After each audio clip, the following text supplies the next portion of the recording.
Hello everyone and welcome to another episode of the Truth Podcast. I still remain yours truly, Blessing Warren, and I'm here with my co-host. My name is Uche. You're welcome to this edition of the podcast. It's good to have you on board. Last week was so interesting. Yes, it was. It was explosive. Oh my God. We looked at school in the air and we're so happy that things are really being implemented now well in the private sector. And we're trying to see how hopefully when it comes to the government sector that schools will start Very soon. very, very soon. We are praying that they reopen the schools and we use what we've learned from COVID-19 to improve the educational system in Nigeria and all over Africa and the world. Okay. Talking about kids, this week today we have an exciting topic for all your listeners and viewers out there. Today we're going to be talking about child abuse as it relates with the child rights law. Of course, in Nigeria, we core focus here in Nigeria where we are. Now this week is Children's Day actually fell in this week, so we're like saying hi to all the kids out there and to all those parents, guardians, government officials, people that are doing so much to see that our kids have a healthy environment to thrive. So this week is truly totally dedicated to the kids out there. We love you guys.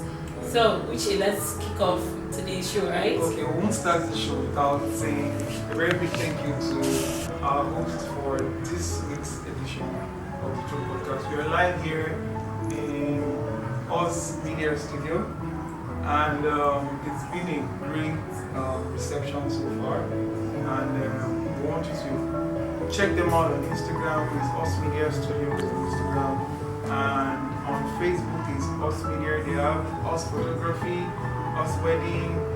For any media coverage, just make sure you contact Oz Media. And for those that love to eat a lot, Yes. today we also have almost confectionaries from all your pastries, whatever you want, food. Just contact her. We'll give you the contact at the end of this show. So grab a bite and let's start what we're here to do today. Okay. So let's dive in to today's show. This evening, like I said before, we're looking at child abuse in relation to the child rights law. And we're not here alone. Today we have two amazing guests in the studio today. And I'll be introducing them. First of all, by my right, we have Mr. Caleb Owowo. And he's the principal of Muster Point Solicitors. And interestingly enough, and we're so privileged to have him today because he's also the chairman of the Young Lawyers Forum, looking at the MBA of course of the Nigerian Bar Association, Wari branch. Yes, so it's so good to have you today on the show. And beyond that, he's a strong activist and he has a forte for various aspects of law, which he shall be telling us about now. Please, can we hear from you? All right. Thank you for having me on the show. It's my pleasure to be here. I'm the Young Lawyers Chairman, MBA Wari branch. We're a vibrant branch of the MBA in Abuja here. And virtually by myself, my firm, we are into practice of law, areas of law like corporate law practice, property, civil rights matters, and also human rights aspects. And in our branch, we have taken up a lot of cases, human rights abuses, and that is what inspired my interest to be here. Thank you. Thank you so much. Alright, so on my left I have Barrister Henry Barnabas. Barrister Henry Barnabas is the Executive President, the voice of the Child Rights and Rescue Initiative, and he's a legal practitioner. You're welcome to the show. Thank you so much. Good to have you. Thank you so much. Yes, Mr. Barnabas, it's so good to have you on the show. And I know that you've done several programs when it comes to helping women and children. You've done a lot of joint things with other organizations, of course, organizations in the pursuit of child rights in Nigeria. So you're a very strong activist, and it's good to really have you on the show. It's child abuse. We're going to break away from the Child Rights Act, which is the major law that regulates everything about children in Nigeria. So a child is any person under the age of 18. So any person under the age of 18 is referred to as a child in Nigeria. So basically the Child Rights Act, which was established in 2003, it needs to be adopted by various states or the federation. So now the question is a bit dicey. when it comes to the general definition of who is a child in Nigeria. In the sense that for you to have the Child Right Act or law, the state's House of Assembly have to adopt it as their own local laws. So for those states that have not adopted the Child Right Act or law as it is, of course we cannot get the definition of a child is under the age of 18. I don't know if you get what I'm saying. Okay, so it's only the states that Yeah. that have adopted this law that can boldly come out and say that a child is someone under the age of 18. Yes. And so now for the states that have adopted this law are just 23 in number, including the FCT. So about, I think 9, lawyers were not really good with mathematics. But I think 9 or 13 states, majorly of the North and part, 13 states. yes, have not adopted the Child Right Law. So what the general definition under international standards is that any individual under the age of 18 should be regarded as a child. Now the second aspect of the question, you ask what is child abuse? Yes, sir. Now child abuse is any form of action or inaction that affects the child negatively or harmfully. So it may not just be an act. Your inaction too can amount to an abuse of a child. So in that aspect we refer to as neglect. So when you are neglecting a child, you are indirectly actually abusing the child. Okay, so over 1 billion children around the world have been abused within the age of 2 to 17 years. That's the global statistic. And for sexual abuse, 1 out of every 4 child have been abused before the age of 12 or 16. That's serious. That's a very serious statistic. Honestly, I can see you. Honestly, we need a lot of people like you, a lot of activists like you in the world. That's the truth. So now this brings me to you, Mr. Owowo. Why is it that, because you're like the chairman of the Young Lawyers Forum, MBA Barry branch, why is it that this law, this act, hasn't been implemented in various states? And what is the MBA doing to see that there is a push to see that this law is actually being implemented? Well, to answer your question, I would like to chip into what an has said is because of his answer. Your question about who is a child. Okay, yeah. Denotatively, a child is a person who is yet to become an adult. That should be taken, should be understood. Now, if you want to look at it from the viewpoints of law, a child, the child rights law, the child rights that you mentioned, it peg the age of a child to be 18 years. But the other statutes that peg the age of a child to be at a various age, like the that governs Abuja and northern Nigeria, any act done by a person under 7 years is not an offense. It depicts the age of that person to be a child. And the second phase on that, I think under section 37 of the said law, the second phase of it that if the act is done by a person above 7 years, but not up to 12, not above 7, but up to 12 years, it is not an offense. So these are various laws depicting who a child is. And there is also another act, the Infant to Live Act. It's a foreign law. It defines the age of child to be 21 years. Oh, really? Yes. Okay. But and it's abroad, not even here in Nigeria. It's So many people are not It's independent. incorporated law. If I don't spend people even at No, 19. it's incorporated law from England. You know, our laws were borrowed from England. Yes. And it's part of our law. Okay. But having said that, now that we have our own law, like the child rights law, we are looking at it as the basic act that really defines who is a child. And under section 277 of the said act, he said that a child is a person. He said just a person under the age of 18. If you are not reached 18, you are a child. Simplicity. Yeah, so that's why it goes to my question. Why is it that this thing is glaring? Okay, that if you're not 18, you're not a child. I mean, of course, if you're under 18, you're still a child. So why is that this law hasn't really been passed? What is hindering this law, and what role has the NBA played to see that this law is passed in these other 19 states that have millions of children? Well, the NBA has a corner full of law.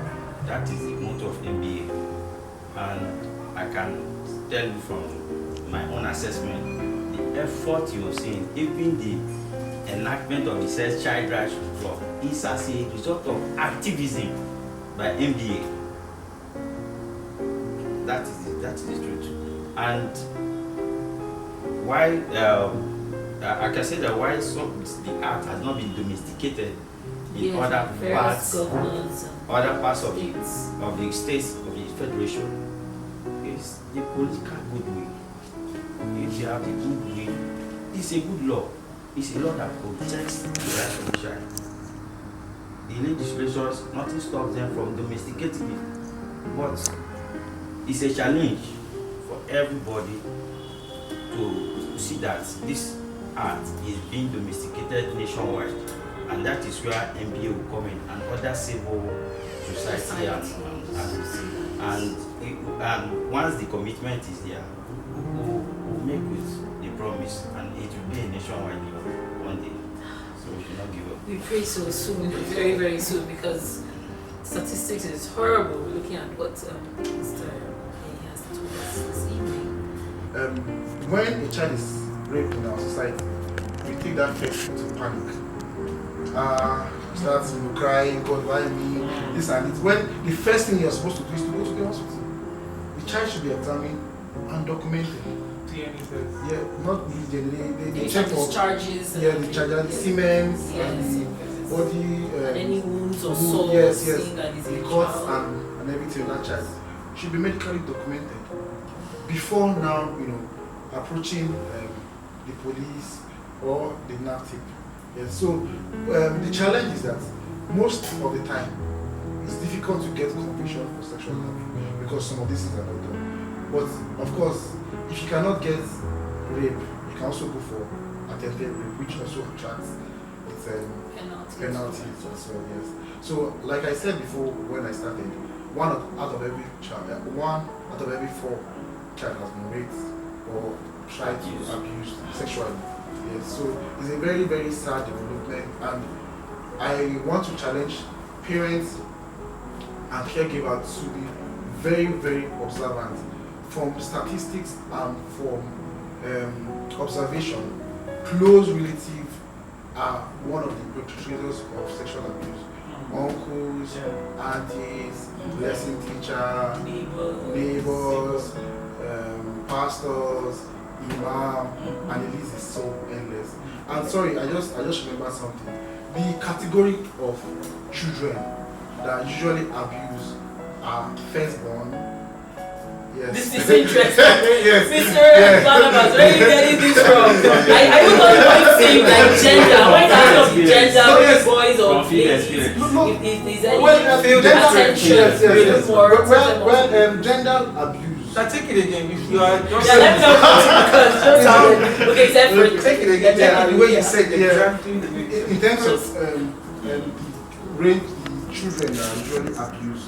Mr. Barnabas, quickly, I want to ask you, what are the causes of child abuse?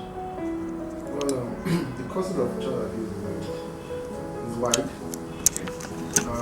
First of all, the average Nigerian parent sees the child as, I will not say responsibility, as his property.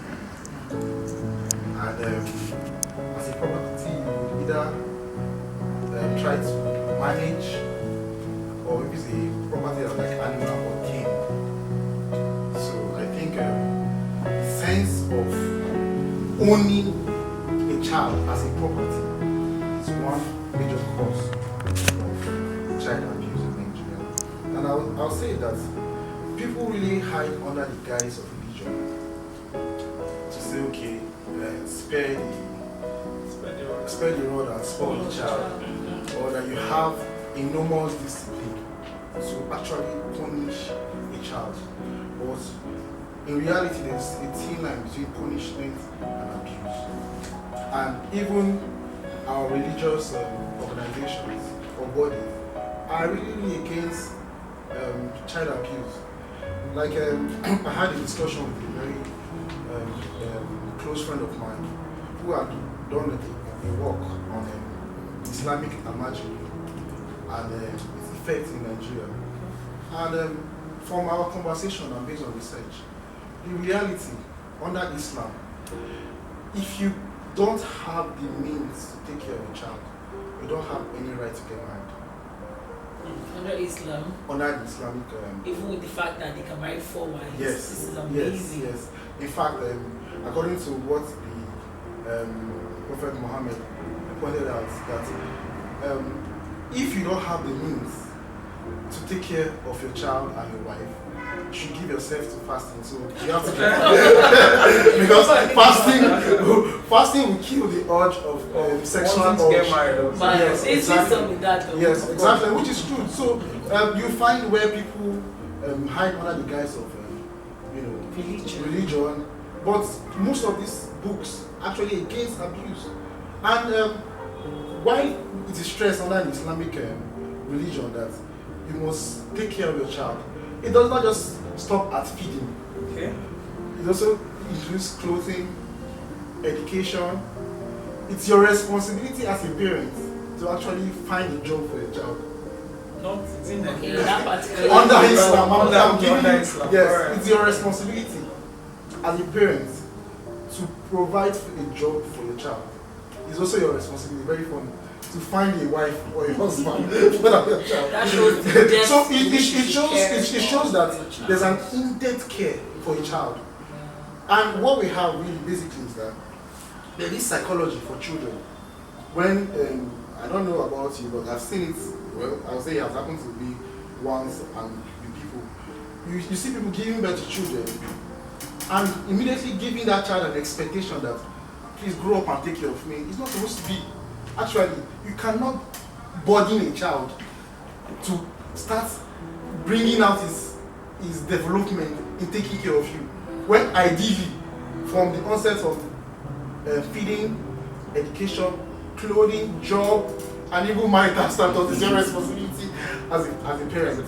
Yeah. So, but of course, the illiteracy in that aspect or the hypocrisy in religion has caused a lot of child abuse. So you are thinking that your role as a parent is subject to punishment when there's actually a very thin line between punishment and abuse. Then part of some of the things we've also observed is that parents or caregivers who are giving into every form of drug abuse or alcohol abuse tend to abuse their child because at that very state, of course, they don't know what they are doing. And most sexual abuse cases really falls on the perpetrator either being intoxicated or high in whatever form of drug. Or, so those are some of the causes of this. I wanted to cut you, but I wanted to finish. Okay. Now, most of the things you mentioned seems obscured. Like, it's not really what we see. Let's be real. Most parents we have these days want more expectation. Once they give birth to a child, there is this, you must be this, you have to, there's already a knowledge they have or they are creating a child's mind. And that's very wrong. So I want to ask the effects that this abuse have caused. The mental, The mental effect, yes. Kids. Yeah, when you over-labor a child, it affects the psychological state of that child. So most children in the African setting grow up with low self-esteem because you have over-labored that child. And you say tomorrow, can't you be a doctor?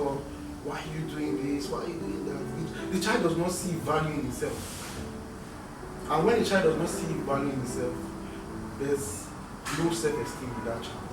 So low self-esteem is one of the major. And a child who has low self-esteem cannot develop. Is it the child that when he sees his parent or any adult that's afraid that will not think of putting computers to develop a program? No.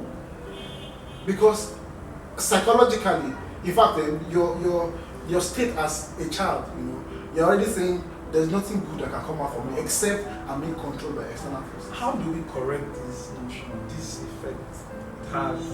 How, like the organization, for example, how do you, if you have a case like this, how do you correct this kind of notions when you have this kind of case? Well, like my colleague has said, the truth of the matter, we have the laws, but the political will is really slim.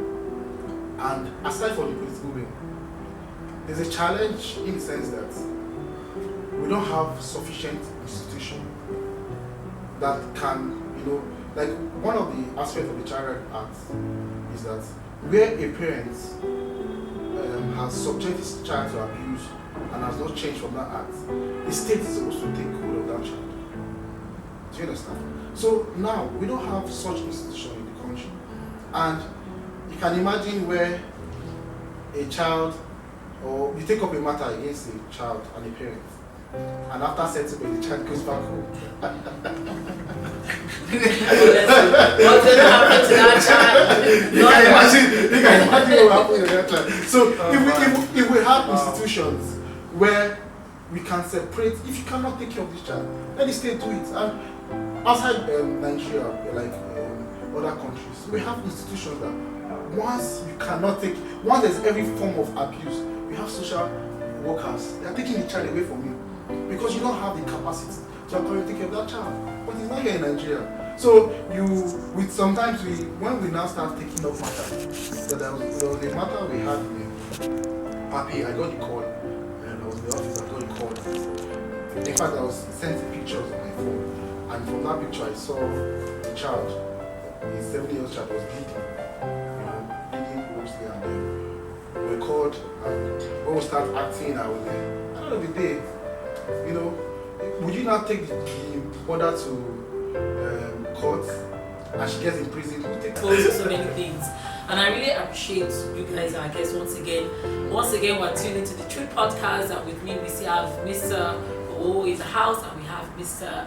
Barnabas still in the house. Thank you, listeners and viewers, for joining us. Mr. Owowo, this is to you now. Now, there's so many causes of child rights. You talked about parents' neglect from parents and all that. I believe government to poverty in the country will, of course, allow lead parents to sort of give their child off for other means, and of course cause them to hawk and sell and expose them to many abuses, especially the ladies who could be abused in so many ways. I like to believe that these children have rights. Please can you tell us the rights of the child? Thank you for that question. Basically, the child, the child is a human being, and under the constitution fulfills provisions for rights, fundamental rights of the citizen, including the child, from section 13 to 44. Right to education, right to life, right to freedom of movement, but to strictly restrict it to parenting. For me, we were looking at the point, the basic right of the child. Number one thing should be the right. The child has right to effective parenting. Effective parenting. Very important. And that's why the Bible said, train up the child in the way you should go. So it already acknowledges that they're dependent. Yes. So the parents should feel effective parenting. That one is going fast. Now if the parenting or the training, as the Bible suggests, it's not the child is never always right. And one of the setback you have from my observation in the society that the child suffers on this parenting or training rather is that some of these parents they don't have this basic skill of basic knowledge of what a child is, and for you to train you must have knowledge. So some parents are not actually fit to carry the burden of taking care. Well, not take burden, responsibility. Yes, to know that this is a child a child should be permitted to use for cocoon. A child is entitled to protection. Yes. Medical care. When a child is a baby, the medical people always say exclusive breastfeeding. As a child, these are exclusive. That's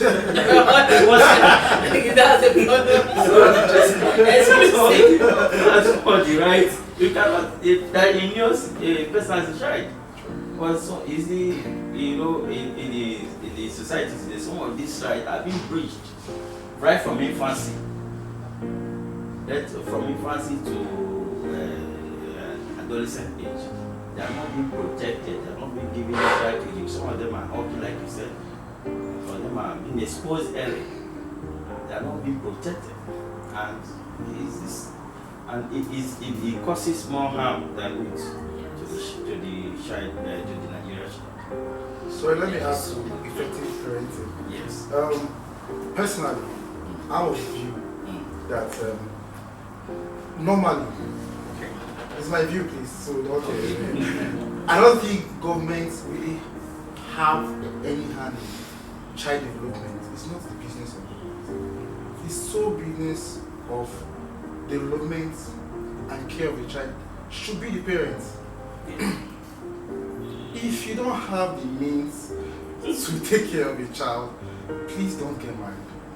If you must get married, please don't exactly. Yes. Because this is very, very important. Okay. Now we live in a society where we, as humans, we don't take responsibility for our actions.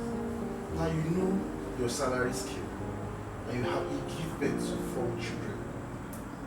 It is wrong beyond every fair. Wrong, and I think our religious organizations should frown at this. I just gave you instances from the Islamic point of view, and the same thing in Christendom. If you don't have the means, please don't give birth to children. If you are desperate to get married because of obvious reasons, because of course the aspect of the Islamic view is that if you cannot take care of them, give in to fasting, and maybe you think fasting will be burdensome, please get married and observe what do you call it? This Birth control or something. birth control, Yes. exactly. Yes, birth Exactly. control. So, Observe birth control. It's very, very important because we keeping the government a responsibility of taking care of our own kids is highly irresponsible. truly, especially for a society like Nigeria, where we don't have a welfare system. You know, if it's abroad, they don't want the don't have example. Yes, so we don't. COVID-19. Yes, it exposes Exactly. all Exactly. the inadequacies Exactly. of the government. So, And sorry to this is my I don't think government should engage in school feeding program. I'm against that policy totally. really, Yes, I'm against that. So if I have a child, I cannot feed my child. No, but it's because What of the is realities what of is ground. diet? A child that cannot eat cannot learn. His brain will not develop So enough. don't give birth to a child you cannot feed. It's very, Primarily, very what right? I'm Yes. saying is that Yes. now we are using 600 million naira. I think daily also for feeding. This particular money can be injected to the educational system and it will go a long way. Then you are feeding children. Of course, and we know Nigeria it is. Let's not breathe. Yes, yes. You know, I actually watched a debate about that yesterday, and it was very interesting. The pro-feeding and the Exactly. anti-feeding group, and really the points, it's sort of, more for the let's not feed, education is key, and others are like, well, they need a good brain, as in they need to develop well Okay. to be able to go to school and do all this. The Minister for Labour, he was saying that the reason why the school feeding should continue is because the materials have been bought already and they are really? perishable. So that is why. Well, like you said, let's not go into that. It's No, a no, one no, level. I'm against it totally. Alright, so let's switch lane a bit. I want us to talk about sexual abuse now. Let's nail sexual abuse. Yes. What do you talking to Barrister Henry now? What can you say about sexual abuse I want to know what you have to say and what is the legal backing to sexual abuse when a child is being sexually abused? Okay. Sexual abuse is really, really increasing because these children, we don't have a system where we have children who are outspoken. So when they attempt to be abused, they get to take it in or it affects them psychologically. Now the Child Right Act is against sexual abuse. The Violence in Person Act is against sexual abuse, and it gives a life imprisonment terms. But now, personally, for cases that we've handled and matters that are in court, sexual abuse cases are one of the most difficult cases to prove. And the reason is this: when a person is sexually abused, the first thing you need to do is to seek a medical certification from a recognized government institution. And this period is within 1 to 3 days. So if there's a rape or a forceful penetration of that child, the residue in terms of the DNA, or I don't know if I'm getting the certificate name, but the residue of the violator will be on that child within 3 days. Now, in court, because most of the abuses are done secretly, except of course you are observant, then you see a child and you know that okay, you have abused this child, abused your maybe through voice or something. Now, the residue of that perpetrator is still in that child, and because most of the time these incidents are usually in secret places, you need external factor, which is usually the medical factor,